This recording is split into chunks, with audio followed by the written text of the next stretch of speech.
Эти моряки из военно-морского флота собирались пережить настоящий ад. И все из-за того, что перехватили загадочную подводную лодку, появившуюся из ниоткуда. День начинался как любой другой для экипажа «Ориона». Судно береговой охраны, патрулирующего примерно в 3 милях от побережья.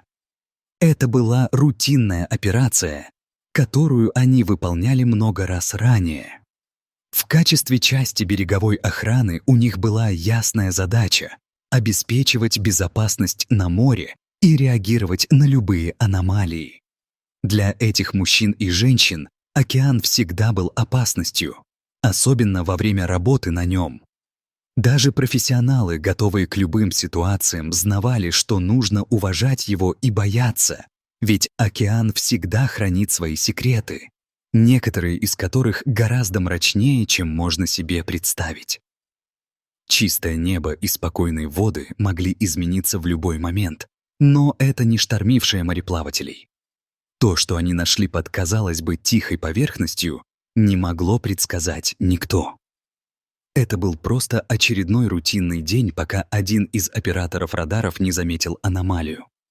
Странный звук, уловленный сонаром, едва фиксировался на мониторах.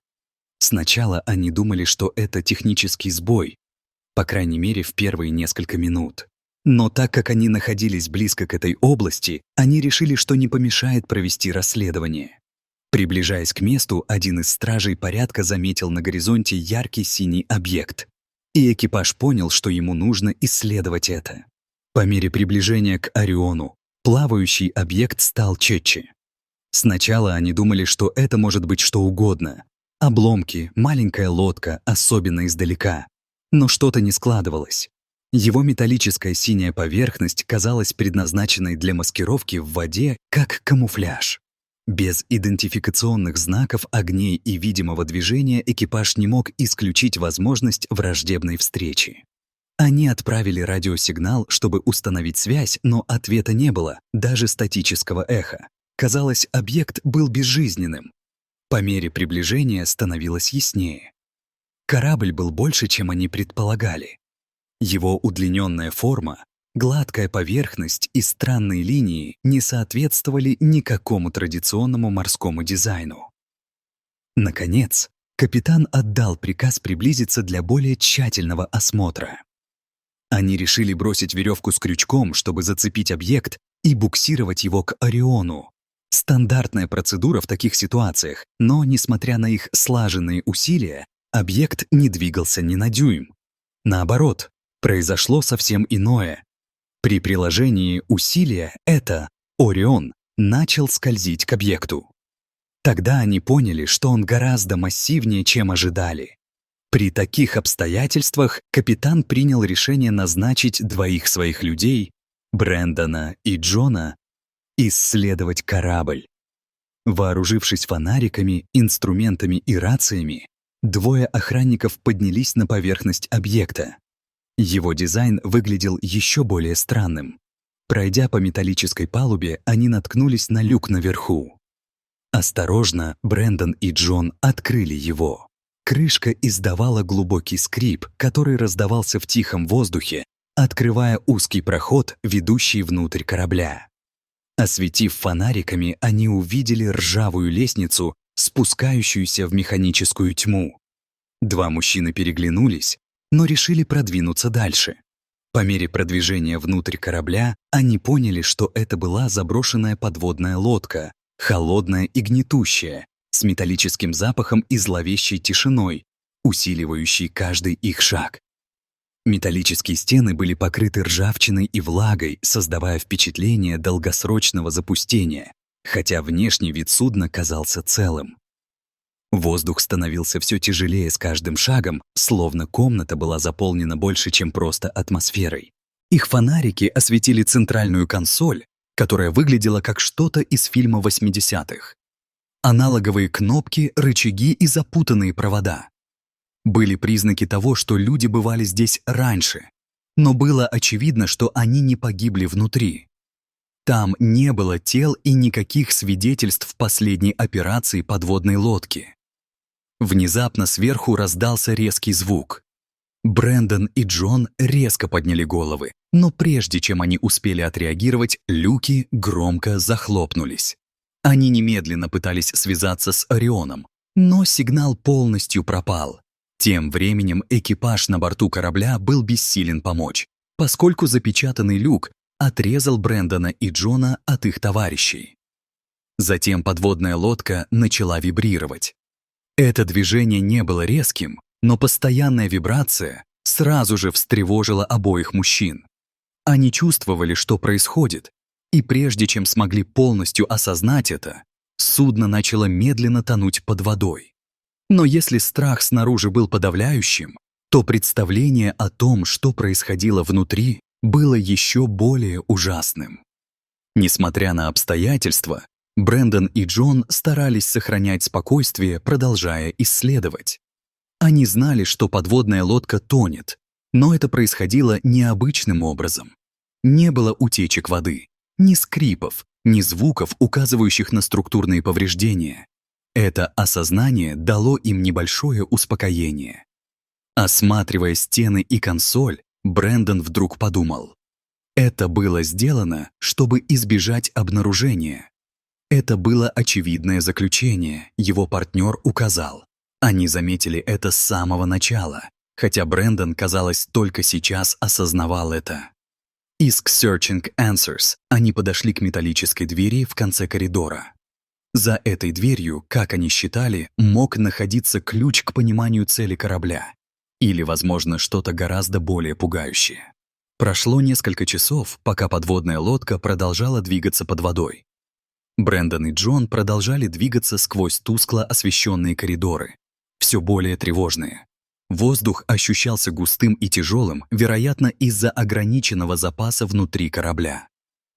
Пройдя по холодным металлическим коридорам, они поняли, что кружат по кругу, осознав, что не продвигаются дальше. Они решили осмотреть машину, надеясь активировать что-то, что могло бы вернуть подводную лодку на поверхность. Технология была примитивной, панели управления с открытыми проводами и запечатанными отсеками, которые, похоже, не имели ясной цели. Они снова почувствовали, как подводная лодка вибрировала через воду, но на этот раз это было иначе. Почти так, словно она медленно поднималась. Это дало им краткий момент облегчения. Но что-то не сходилось. Все еще не было признаков утечек или структурных повреждений, что вызывало у них беспокойство. Тени, казалось, протягивались в углах, обманом создавая образы. Затем они наткнулись на что-то, что заставило их нахмуриться. Там была скрытая панель, покрытая пылью времени. Когда они открыли ее с оглушительным скрипом, они увидели, что внутри находилось оборудование, явно предназначенное для военного использования, хотя устаревшее, с маркировками, указывающими на то, что оно находилось здесь гораздо дольше, чем должно было. Но это было не все. В задней части отсека они нашли большую запечатанную коробку, которая не выглядела предназначенной для запасов. Вызванные любопытством, они решили открыть ее, и то, что они нашли внутри, глубоко потрясло их. Упаковки, завернутые в черный пластик, были отмечены таким образом, что явно показывали свое содержание. Наркотики. Огромное количество наркотиков. Это открытие изменило все, что они думали о подводной лодке. Теперь они осознали ее истинную цель и почему она дрейфовала, казалась заброшенной.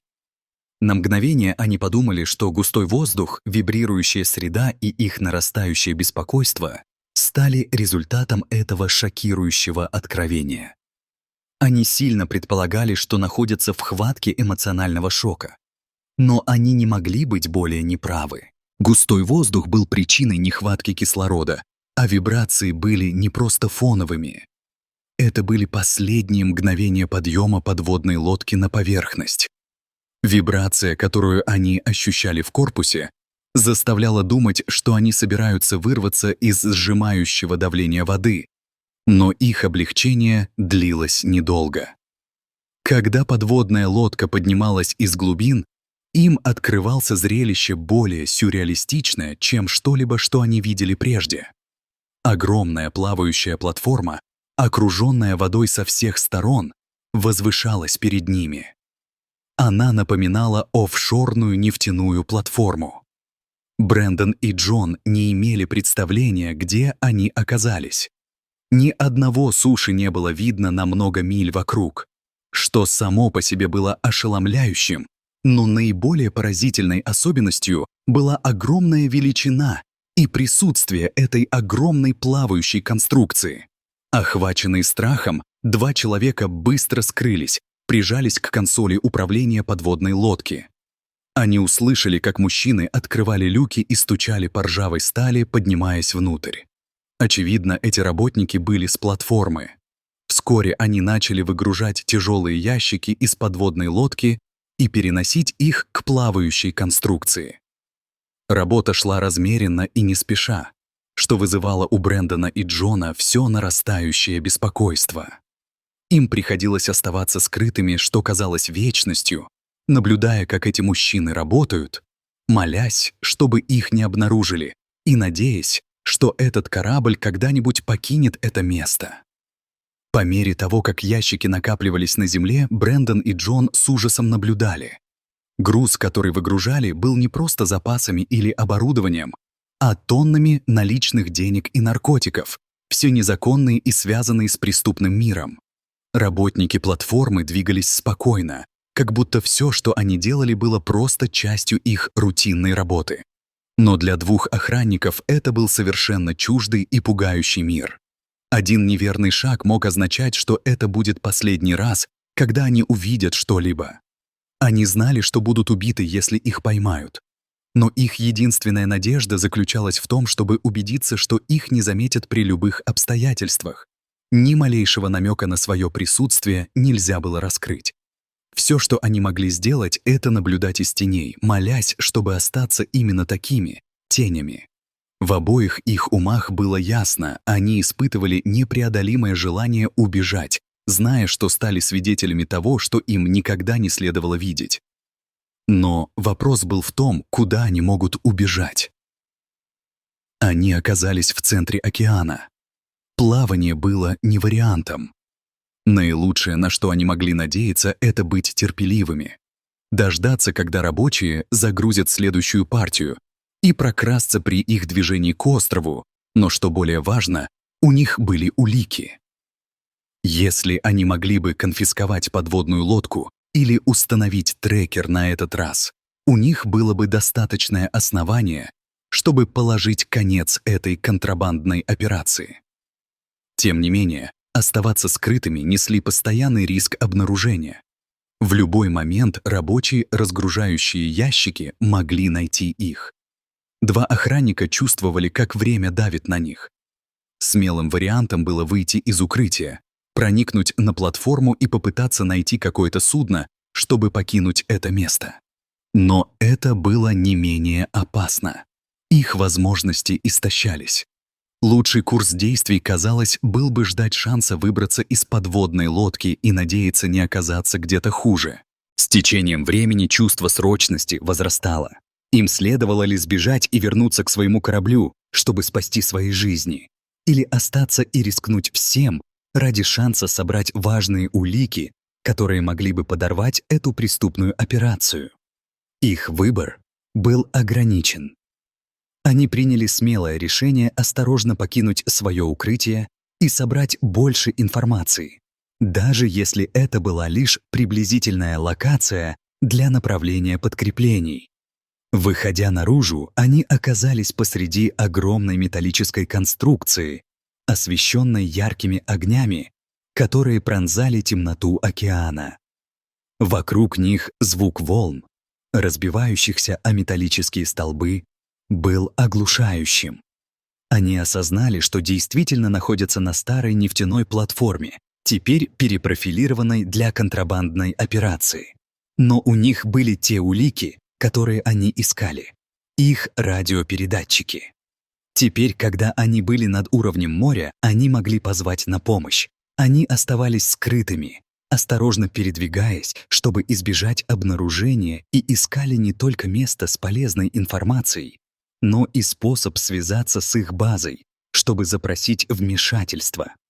Если они правильно разыграют свои карты, ситуация может стать проще. Они продолжали двигаться вперед, используя то, что все было сосредоточено на разгрузке наркотической партии. За операцией наблюдал элегантный человек, остро одетый и выделяющийся на фоне остальных работников. Место, очевидно, было довольно пустым. Было очевидно, что оно использовалось только для транспортировки, и там не было радиопередатчиков, что свидетельствовало о том, что контролирующие подводную лодку были где-то еще. С этой уверенностью они решили позвонить на корабль и сообщить, что происходит. Конечно, не составило труда найти станцию. Они знали, что поблизости не так много подводных нефтяных платформ, и точно знали, какая из них была захвачена. Им оставалось лишь ждать, пока помощь не придет. К счастью, они были не так уж далеко, и через несколько минут увидели, как контрабандисты начинают паниковать. Корабль береговой охраны направлялся прямо к их местоположению, вызывая хаос. Не прошло много времени, как контрабандисты приказали кораблю остановиться, угрожая применением оружия. Контрабандисты не имели другого выбора, кроме как остановиться. И в конце концов власти смогли их задержать. В результате и Брэндон, и Джон были встречены как герои и вернулись домой живыми.